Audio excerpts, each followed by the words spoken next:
we will defy the odds again and that we will win in May 2026.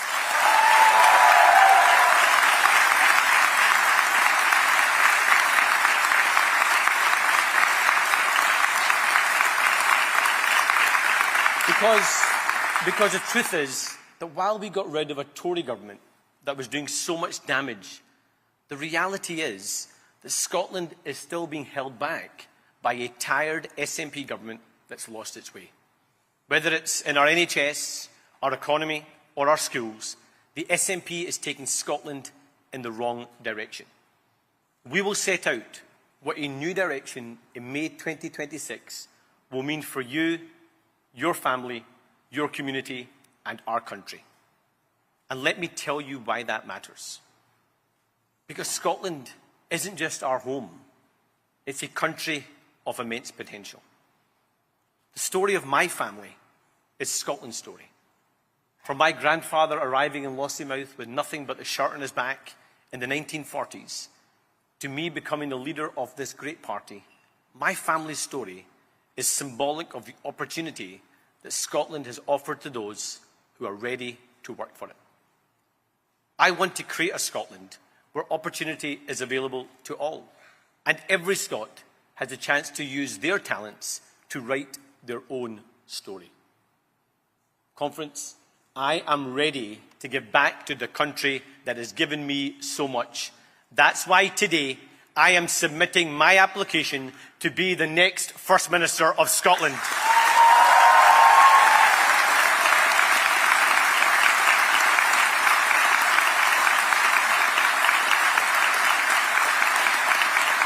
As First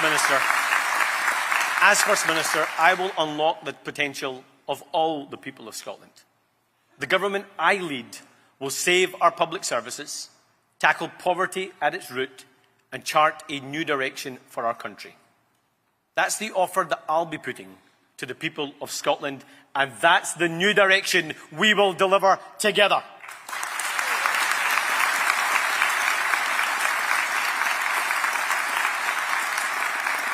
Now, in this campaign, I'm not going to pretend that every decision over the last 18 years has been the wrong one. But we need to build on our successes, not live off them, or allow them to stop the essential progress our country needs to make. Because devolution and the benefits it brings to us Scots does not belong to the SNP. That's why Scottish Labour will keep the successes of devolution of previous Scottish governments.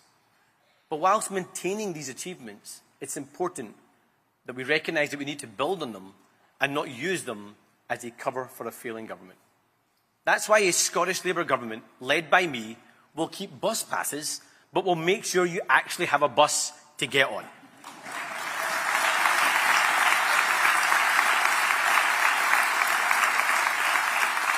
That's why a Scottish Labour government, led by me, will keep free prescriptions, but will make sure you don't need to remortgage your house to get an operation.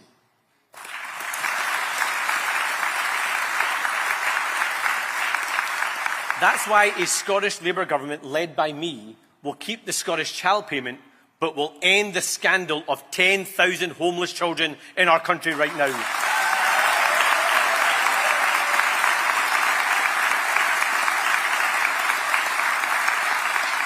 And that's why a Scottish Labour government, led by me, will maintain free tuition, but make sure every young Scot has the chance to thrive.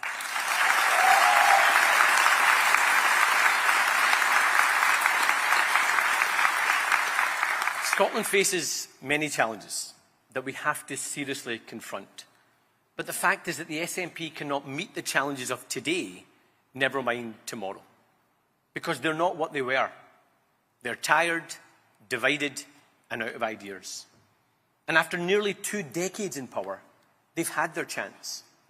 If they were going to fix the problems, they would have done it by now.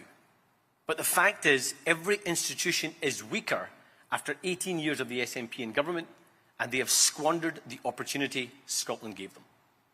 They've left our NHS on life support, with nearly 1 in 6 Scots on a waiting list. They failed to support our businesses and deliver the growth and jobs we need. They failed our teachers and pupils, with falling standards and rising violence in our once world-leading schools. And they've left our prison system at breaking point.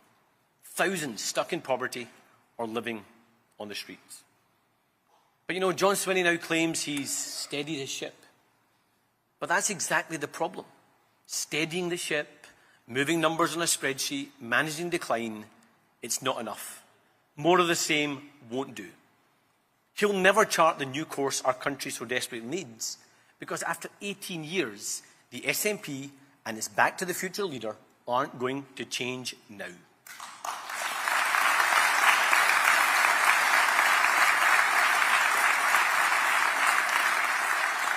Give them a third decade, and you know what you'll get. First, they'll say everything is fine. Then when that doesn't work, they'll say they'd love to help, but just don't have the powers. But when that is exposed, when we demonstrate what they could do, they will always hunt for someone else to blame. It's always somebody else's fault. Meanwhile, you pay the price.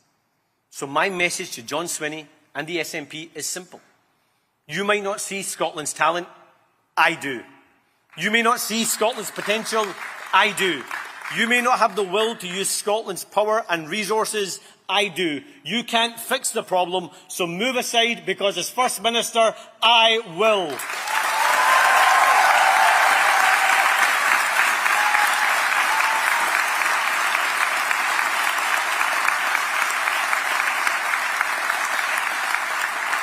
As First Minister, the buck would stop with me and my ministers. No more passing the blame, no more shirking responsibility. A Scottish Government in the service of the people of Scotland, putting Scotland on the path to better days, restoring our public services, and making our country the success we all know it can be. So my message to Scots is this.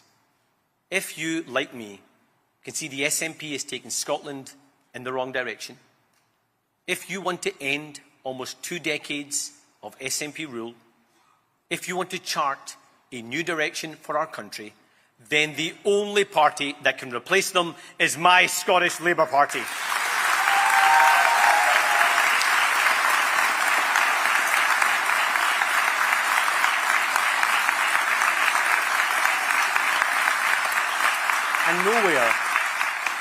And nowhere is the need for a new direction and fresh thinking clearer than in our National Health Service.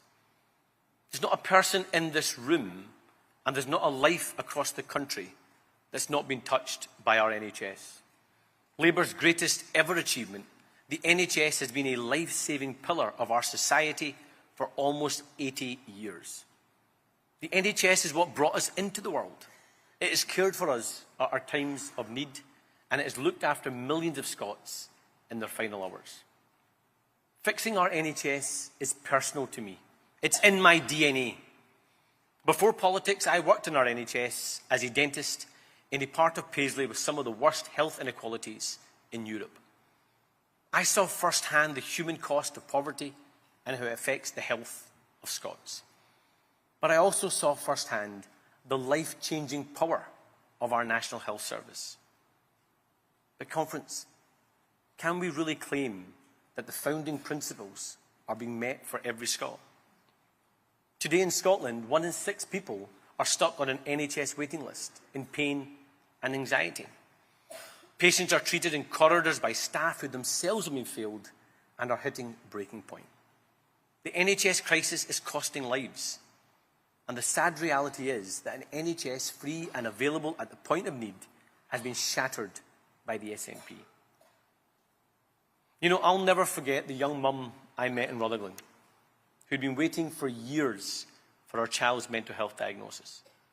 In this end, she had to pay thousands of pounds and travel to London just so her child could get the treatment he needed. There'll be hundreds, if not thousands like her.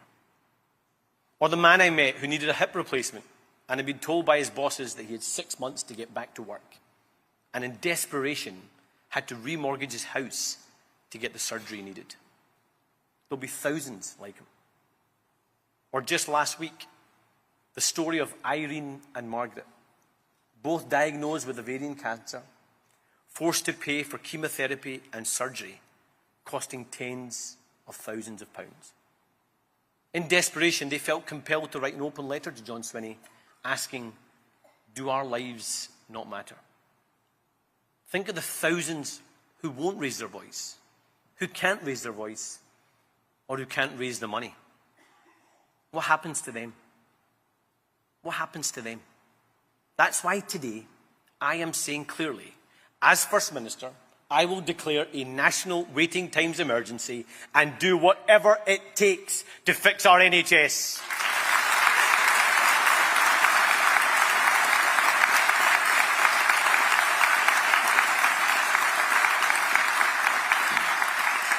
A Scottish Labour government will make clearing the backlog and cutting waiting times our day one priority.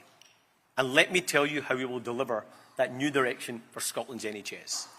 We will maximise existing capacity, create additional capacity, and use digital solutions for faster diagnosis and faster treatment.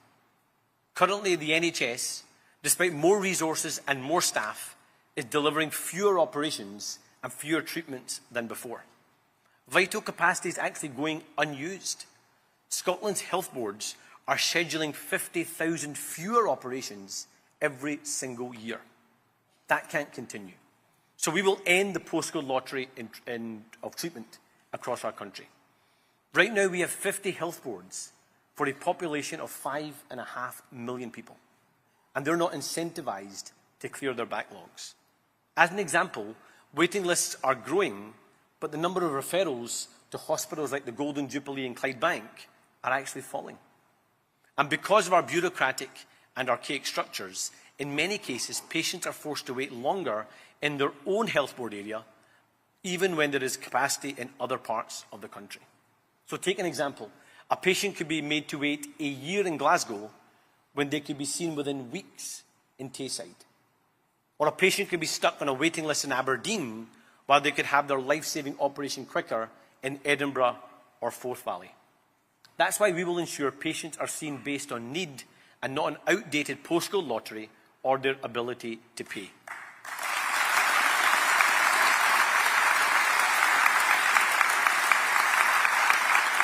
Instead of a system that puts health boards and their managers first, we will put patients first. Health boards will only be paid when they deliver the care people need. Under our plans, the money will follow the patient.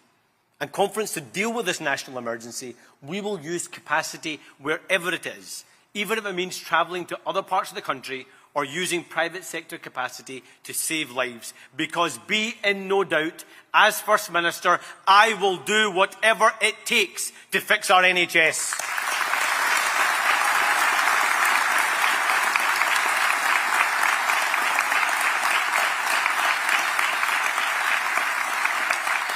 So while the immediate effort will be to tackle the national emergency, we will also plan for the future of our health service. Because the reason why we're stuck in a crisis is because successive SNP governments have entirely failed to ensure our NHS is fit for the future. That's why I will take on the top-heavy management that is holding the NHS back and deliver the biggest and most meaningful NHS reform in decades. We will end the growing culture of bureaucracy.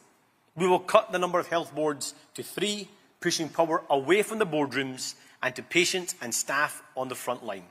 Put bluntly, fewer managers, more nurses, fewer chief executives and more doctors, because as First Minister, I will make sure your money is spent on the nurses and the doctors, not the bureaucrats and not the pen pushers.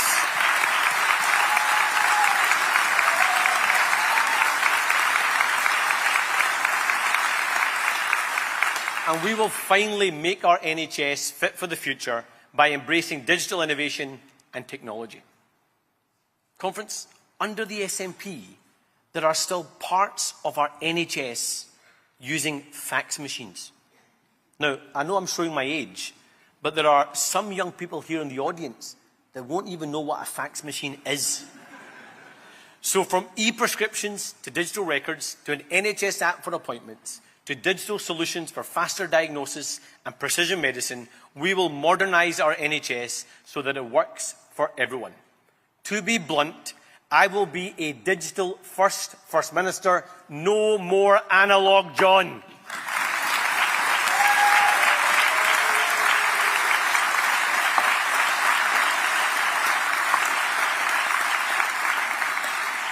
And we can't ignore that so many of the challenges facing our NHS are due to a failure to get to grips with the primary care and social care crisis.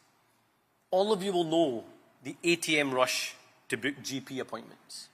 Many of you will be familiar with the text message, "Don't bother calling, there is no appointments available." Or after hours on the phone, being told to call back tomorrow or go to A&E.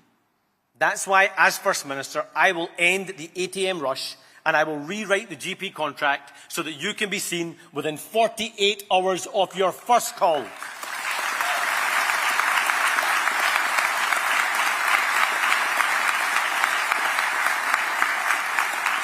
That's the new direction for primary care I will deliver. And we will tackle the crisis in social care at its roots with proper workforce planning, proper local government funding, and as First Minister, I will deliver a proper national care service.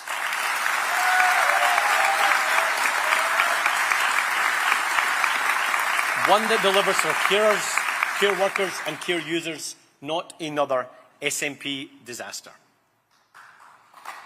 Conference, it will be hard work, but all worthwhile things are. It's not just our NHS that needs a new direction after nearly 2 decades of the SNP. We all understand that to deliver world-class public services, we need a growing and thriving economy. But we also need to make sure we're spending every pound of your money well. Because this SNP government is addicted to wasting your money. And just 2 examples make this so clear. Take the ferry scandal. Now, it may be funny seeing a First Minister launching a ship with painted-on windows, but actually for island communities, the ferry scandal has been catastrophic. Families separated, businesses forced to close, health and social care services pushed to breaking point. If this was a train line between Glasgow and Edinburgh, rather than the ferry between Arran and Ardrossan, it would have been fixed long before now.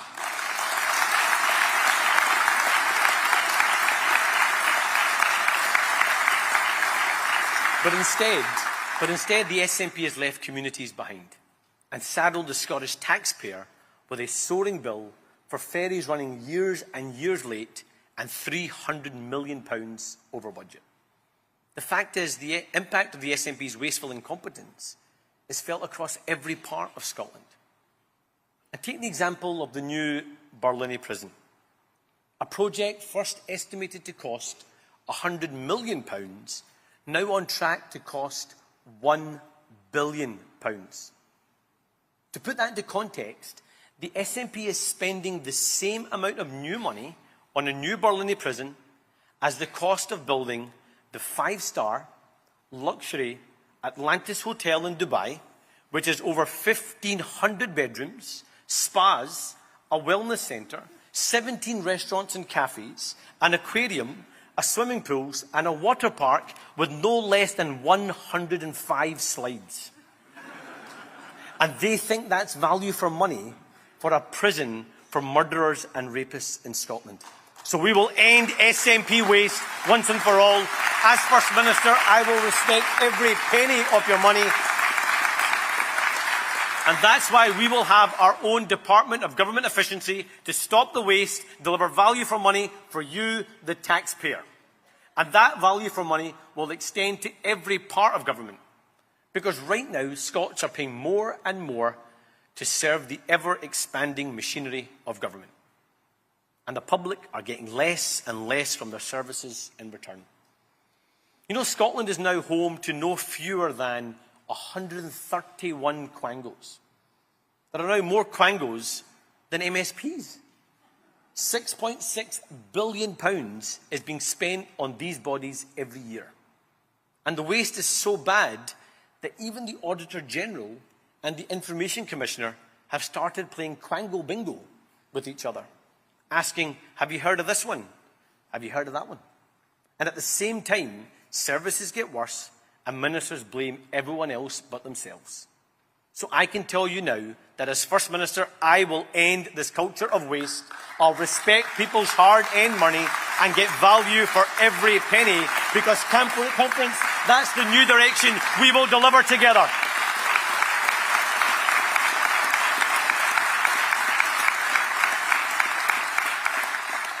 All of my government's policies and decisions will be made on firm and sound economic foundations to deliver the thriving, growing economy we need. The big changes we need for jobs and growth require bold thinking. But again, this government is taking Scotland in the wrong direction. One of the key parts of our growth plan for Scotland is maximising the opportunities of the clean energy revolution. And despite being uniquely placed to benefit from a transition to green energy, Scotland is missing out. Green jobs have fallen. Supply chains are underdeveloped. And instead, foreign companies are left to profit from our energy, while Scottish communities and workers are left behind. Oil and gas will play a key part in our energy mix for decades to come. But we do have to accelerate our investments. But the SNP want to pretend it's an either-or, renewables or a sustainable baseline. But to protect our energy security, we must do both. The UK Labour government is attracting billions of pounds in investment for new nuclear power. But Scotland is left behind because of the SNP's tired 1970s opposition to clean, low-carbon nuclear energy. You know, right now, 20% of the electricity used in Scotland actually comes from nuclear energy sources. But thanks to the SNP, Scotland is missing out on billions of investment, and the jobs are going to other parts of the United Kingdom. What kind of nationalists are they? A Scottish Labour government will deliver a new direction for Scotland's energy. That's why, as First Minister, I will end this ideological block on new nuclear projects in Scotland. I will unlock billions of pounds of new investment and bring thousands of jobs here to Scotland, delivering energy security for Scotland and leading the way in the clean energy revolution.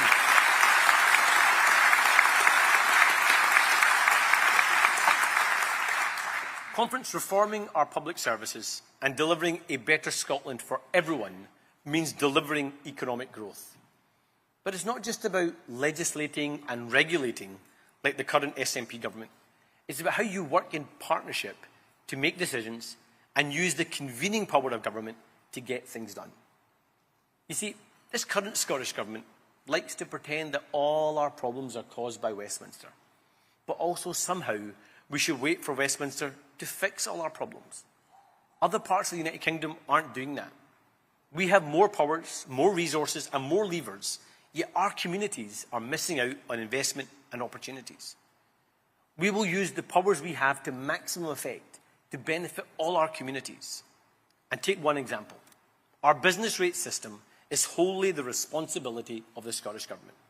But as I speak, Scottish businesses are missing out due to a rate system that is rigged against small and medium-sized businesses while protecting the online giants that are eating our high streets and our town centres. Retail and hospitality businesses in the rest of the UK benefit from 40% rates relief, but in Scotland they miss out.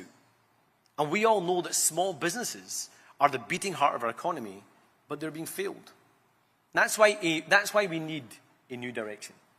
As First Minister, I will immediately deliver rates relief while fundamentally overhauling our business rate system so that it actually works for our businesses. And I will act to reinvigorate our high streets and town centres by making the online giants pay their fair share. And to do that, a Scottish Labour government will introduce an Amazon tax, delivering equality between our high streets and the online giants. But to get our economy firing on all cylinders, we must unlock the potential of every part of Scotland.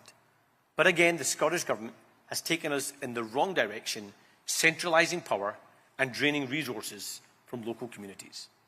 That's why we will empower all of our communities.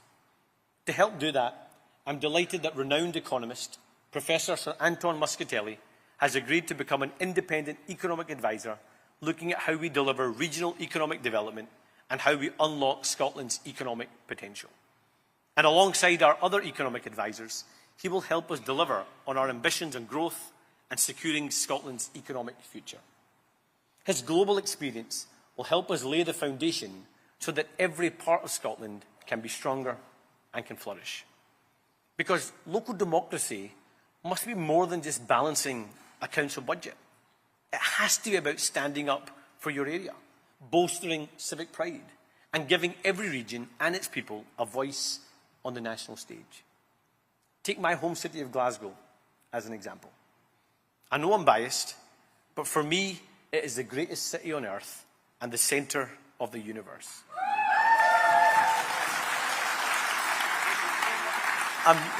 I'm noticing a Glasgow-Edinburgh divide on the audience here. But let's be honest, it's being ignored by a centralising SNP government that has no interest in Glasgow or in towns and cities across Scotland. Too many communities now with shuttered shops, overflowing bins and potholes not fixed. Meanwhile, I look at Manchester and Liverpool and see local champions in Andy Burnham and Steve Rotherham fighting their community's corner, all while the SNP leaves Scottish communities voiceless. This is a hammer blow to Glasgow's economy and to communities across the country. You know, Conference, you can now get a direct train from Glasgow Central to Manchester Airport, but you still can't get one to Glasgow Airport. Just think about that. A direct train from Glasgow Central to Manchester Airport, but you can't get one to Glasgow Airport. And that is the perfect example of a government that lacks joined-up thinking and that is holding Scotland, Glasgow and all our communities back. That's why we need a rewiring of local democracy to push power out from the Scottish Government. And that's why, as First Minister, I will pass a Local Democracy Act that will guarantee fair funding for our councils, deliver the power to have directly elected mayors for communities across Scotland, and begin the next stage of Scotland's devolution story. Empowering local communities to collaborate, designing services like integrated transport networks which will work for everyone. And I will end the Holyrood knows best culture that is holding Scotland back. That's the new direction we'll deliver together.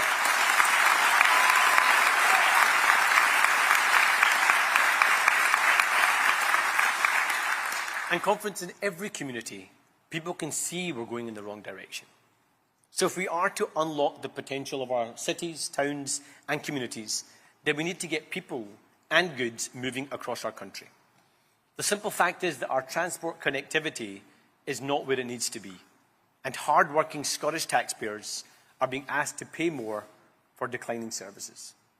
And despite finally being shamed into bringing ScotRail back into public ownership, the SNP's actually given the green light for fare hikes for travellers across the country. This policy is taking money out of workers' pockets, harming our economy and damaging the businesses across our country that rely on footfall. A Scottish Labour government will put our trains back on track and deliver value for money, and as First Minister, I will scrap peak rail fares to make travel cheaper for everyone in Scotland forever. This policy is good for our economy, good for businesses and good for the environment, delivering value for money for taxpayers and letting every Scot make the most of this beautiful country. Conference, that's the new direction we'll deliver together.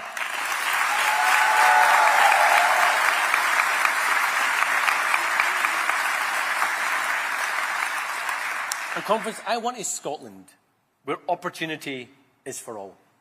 Because opportunity is what allows our people, our communities and our country to thrive. And that's why unlocking the full potential of every Scot will be at the heart of a Scottish Labour government. The sad truth again is that the SNP is taking us in the wrong direction.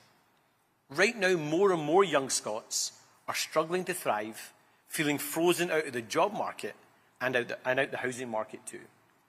That's why a Scottish Labour government will be with young Scots every step of the way, from school through education and into the world of work.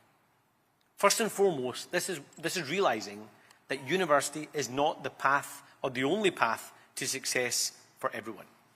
Yes, we have some of the best universities in the world, but well over half of our young people don't go straight to university. So whatever path they choose, university, college, apprenticeship, or work, they all deserve the same support, guidance and championing as their peers. And as First Minister, I will deliver for every young Scot.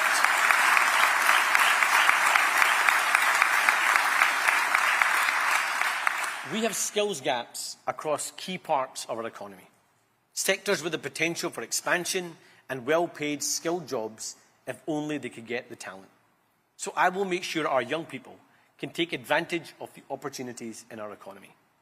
That's why we will work with businesses and education providers to agree new Scottish industry standards, linking young people's school studies to the jobs of the future. They will give clarity to employers about how the achievements of young people relate to their workplaces, and they will give young people a clear line of sight between the subjects they choose and the exciting potential jobs opportunities open to them in the future. And as First Minister, I will do all I can to make sure every young Scot can reach their full potential. That's the new direction we will deliver.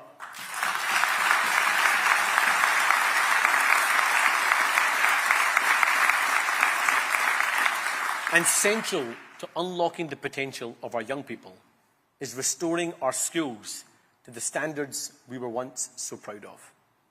That's why we will take the action needed to make our schools thrive again and, above all, be safe spaces for our young people to learn and for our teachers to teach. I've listened to teachers, pupils and their parents, and the feedback is clear. Schools and classrooms should be spaces for learning, growing and flourishing. But the situation today is this. Teachers are working in fear and anxiety as physical attacks on staff have skyrocketed. Staff are noticing the attention span of our pupils is shortening. Bullying is once more on the rise, with cyberbullying falling children inside and outside the school day. There are hundreds of sickening examples of vicious attacks filmed on mobile phones and spread on social media channels. Meaning there's not just the trauma of the violence itself, but the violation of dignity that comes from cyberbullying. There can never be a repeat of the sickening attack that took place in Wade Academy in Fife, when a young girl was viciously attacked by a fellow pupil in a classroom while the entire ordeal was filmed on a mobile phone. More and more pupils are feeling unsafe in our classrooms. The mental health of our young people is being undermined with catastrophic results. This has to end. That's why, as First Minister, I will ban mobile phones in classrooms and make schools safe, calm places for learning once again.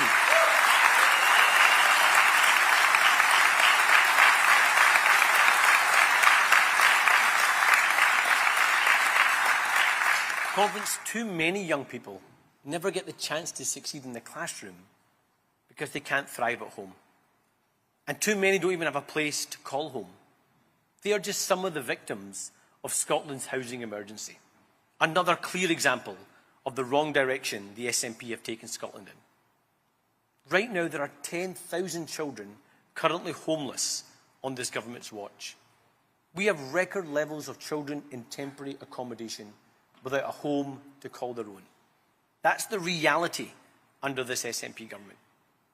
The number of social homes being built by housing associations in Scotland is now at the lowest levels since Margaret Thatcher. Ending the housing crisis will be a key priority for a Scottish Labour government. It will require bold action and strong government intervention at every level. And that means unleashing the largest house building programme in decades, building more homes across all tenures. It means unlocking public pension funds to build more social homes. It means using the Scottish National Investment Bank to build more affordable homes. And it means reforming our planning system to attract investment and to get spades in the ground and cranes in the sky. Because as First Minister, I will make the dream of home ownership a reality again, cut the red tape, end the bureaucracy, take on short-sighted opposition and deliver the homes Scots need.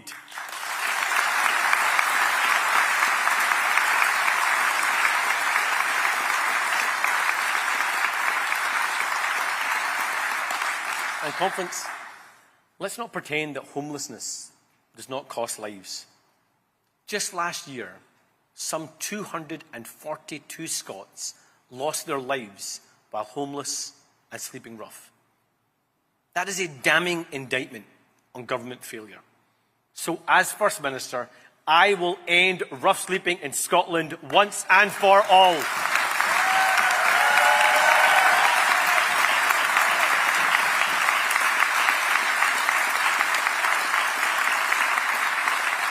Conference, every action that I have set out today is guided by our fundamental aim, to end poverty. Because we know that fighting structural poverty requires action on all fronts. As we speak, we have over 1 million Scots living in poverty. 30,000 more children are living in poverty now than when the SNP came to power in 2007. Legally binding targets set by SNP ministers look set to be missed. And at the same time, the deaths of desperation from drugs, alcohol and suicide are amongst the highest in Europe.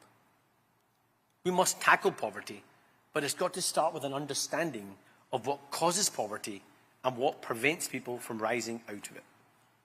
Poverty is caused by and maintained by issues across society, from workforce practices to housing. So the SNP want to pretend that one single benefit or one single payment is the answer.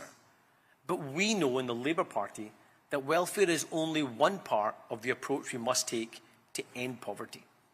Because we know that you can't tackle poverty if there's not good, secure work available. If children don't get the opportunities they deserve. You can't tackle poverty if people don't get the health care they need or if people don't have safe homes. And you can't tackle poverty if our communities are not safe places to live in. But on every measure, the SNP is taking Scotland in the wrong direction. That's why we will fix our NHS so that it's there for all who need it. That's why we will deliver the skills and training our young people need. That's why we'll abolish peak rail fares to make travel more affordable. That's why we'll make our classrooms safe places to flourish. To end poverty requires the whole government to put its shoulder to the wheel. And as First Minister, I will lead a national effort to use all the powers at Scotland's disposal to end poverty.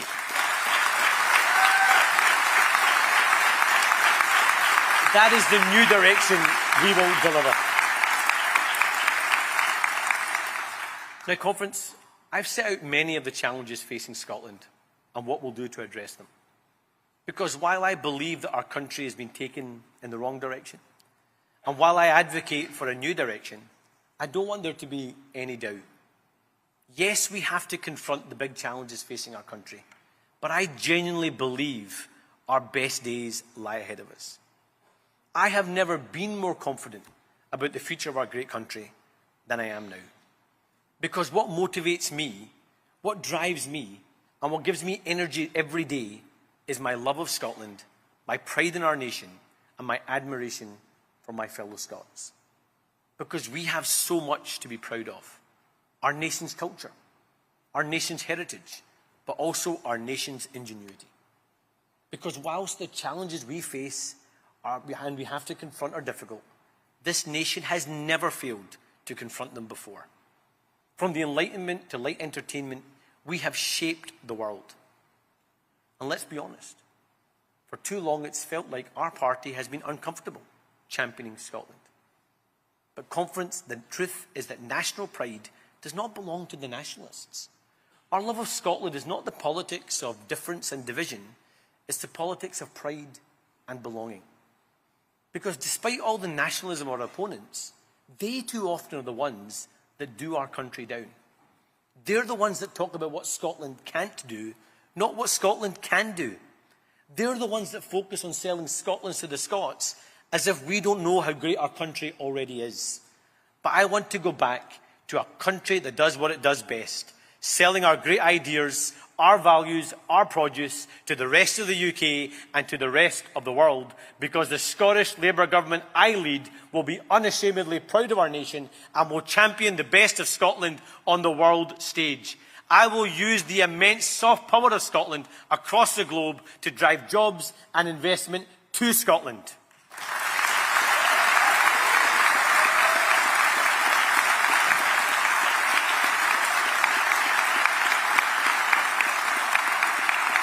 Because everyone in this room knows that no matter where you go in the world, tell them you're from Scotland and you get a warm response.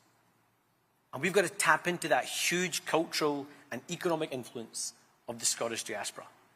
That's why, as First Minister, I would put selling brand Scotland at the heart of our economic plan, meaning more exports out of Scotland, more investment into Scotland, and creating more jobs and opportunities for the people of Scotland. But I'm not waiting until the election to unlock the potential the brand Scotland holds. That's why I've already been in Germany to make the case for investment in the renewable opportunities of Scotland. In the coming months, I'll be in the Republic of Ireland to learn the lessons of their thriving cultural and heritage sectors and how they use it to leverage in investment to Ireland. I'll be in Europe to champion Scottish trade in European markets, and I'll be in New York and Washington to build on our strong cultural and economic ties.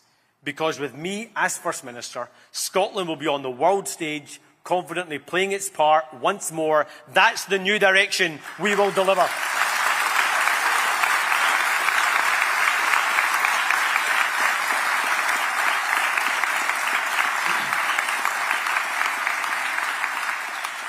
In 15 months' time, Scotland will face a choice. More of the same and managed decline with John Swinney and the SNP, or a new direction with me and the Scottish Labour Party. I'm standing to be Scotland's First Minister, and I've set out some of the bold actions I will take. No more tinkering around the edges, no more passing the buck, no more sticking plasters. Big, bold, meaningful change. So the choice in May 2026 is this: record-long waiting lists with them, or a First Minister that will do whatever it takes to fix our NHS.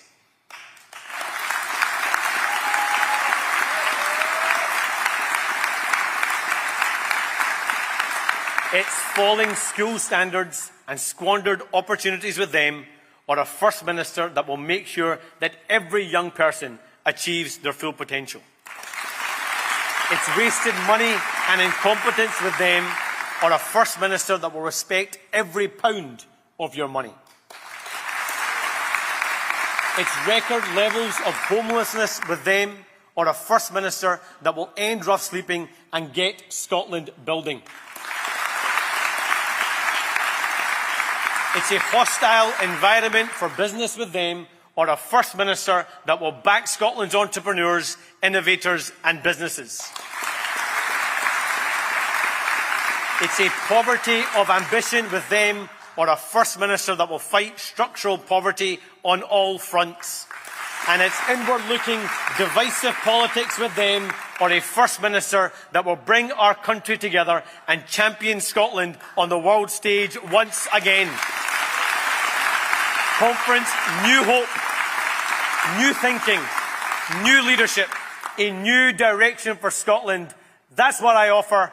That's what Scottish Labour will deliver. Let's go out and win that future together. Thank you.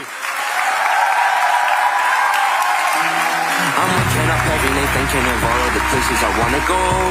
The flags will be flying held up and the sky will be coming on down the road. But don't forget where we're coming from, my friends.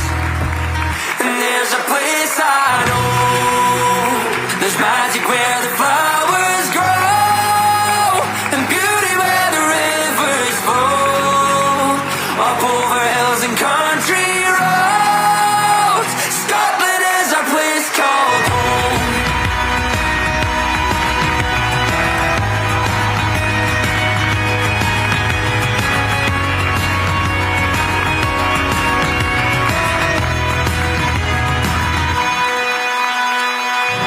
I've walked so many miles, the feeling gets stronger. I know it's been a while, but it won't be long, yeah. It's been so long since I've seen you smile, my friends. I'm waking up every night thinking of all of the places I wanna go. The flags will be flying held up and the sky will be coming on down the road. But don't forget where we're coming from, my friends. And there's a place I know. There's magic where the flowers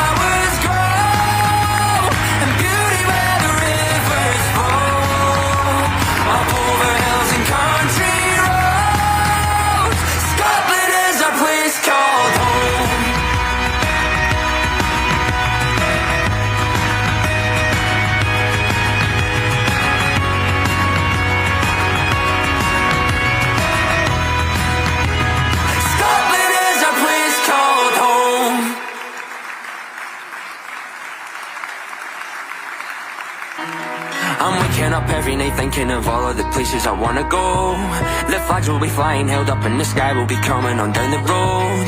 But don't forget where we're coming from, my friends. And there's a place I know, there's magic where the flowers grow, and beauty where the rivers flow, up over hills and country roads. Scotland is a place called home.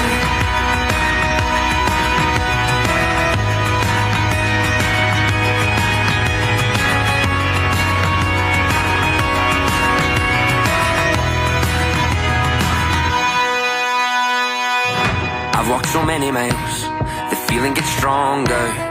I know it's been a while, but it won't be long, yeah. It's been so long since I've seen you smile, my friends. Thank you, Anas, for that excellent speech. We'll now have a 10-minute break to set the stage. Sorry. Thank you, Anas, for that excellent speech. We'll now have a 10-minute break to set the stage.